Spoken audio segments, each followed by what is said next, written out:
Good morning, everybody. I'm on to talk about the Canelo Kovalev fight tonight, and I've got to say, as far as skill level goes, I lean towards Canelo in this fight. He's moving up two weight classes to see Kovalev, but Kovalev, to me, is pretty much on his last leg in the game anyway. So I think this might be towards his exodus of his career. This fight here, and this will tell on him because actually this is a fight. Realistically, he can't afford to lose. And if Canelo can win this fight, this will, I would say, solidify his claim to being one of the pound for pound guys out there. But he's one among many.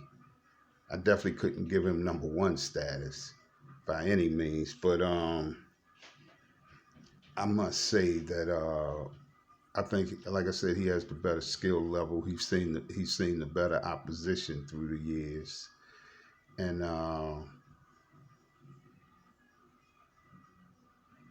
for one thing, with Kovalev is a 1-2 puncher.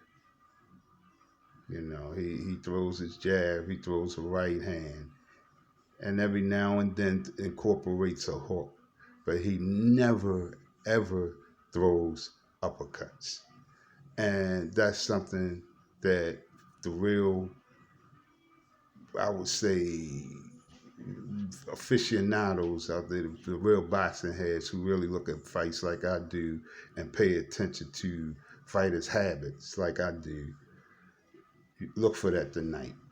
Kovalev doesn't even possess an uppercut, and Canelo's the shorter guy, so I'm quite sure he's gonna fight short. He's gonna stay in a crouch and make himself lower to make Kovalev have to punch down or punch up, but Kovalev doesn't punch up. So that is off the table. He doesn't have to worry about uppercuts. So that's just one of the things that why I'm picking Canelo for this fight. But I'm curious to see what he does as far as this weight gain, jumping two weight classes, how that's going to work out for him.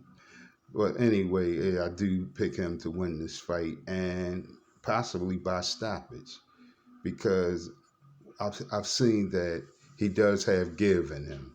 And what I mean by that, you push him, you fight him back.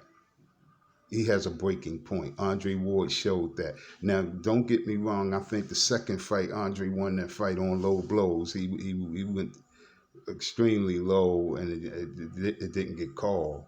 But that's it's in the books now. But it was just the fact that Andre fought him back made a big difference too because he was used to guys being in there with him on survival mode most of the time.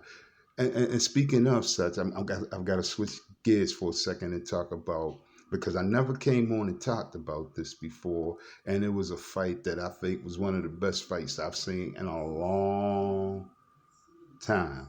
Was the last Triple G fight against Devin Checo. That fight was superb. That was the first time I've ever seen anybody really test Triple G. I'm including Canelo when I say this. This guy took it to Triple and was hurting Triple in the fight and won the fight, and they gave the fight to Triple G. I thought that was an atrocity. That was one of the worst decisions I've ever seen lately. But that goes on in boxing. It's like, but I have to also look at the business, and Triple was the promoter of that card. He couldn't lose. He couldn't afford to lose, and they're still trying to make this Canelo Triple G3.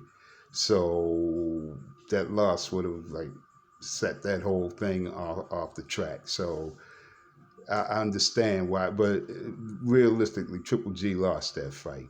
So all I'm saying is this: if anybody out there that's a big boxing fan that hasn't seen that fight, see if there's any kind of way you can pull that fight up hopefully on YouTube or what have you. But that was a great fight. And like I said, that was the first time I ever saw Triple get beat up. That was his last fight. So all in all, I don't know really anything about this undercard tonight. I don't know who's on the card or anything like that. All I know about is the main event. But I'll be tuning in and I'll see what goes on. And for those who are watching, enjoy the fight as usual. Have a great weekend. And I just had to come on real quick and say a couple of things about how I felt about this. But all in all, have a good one, as always.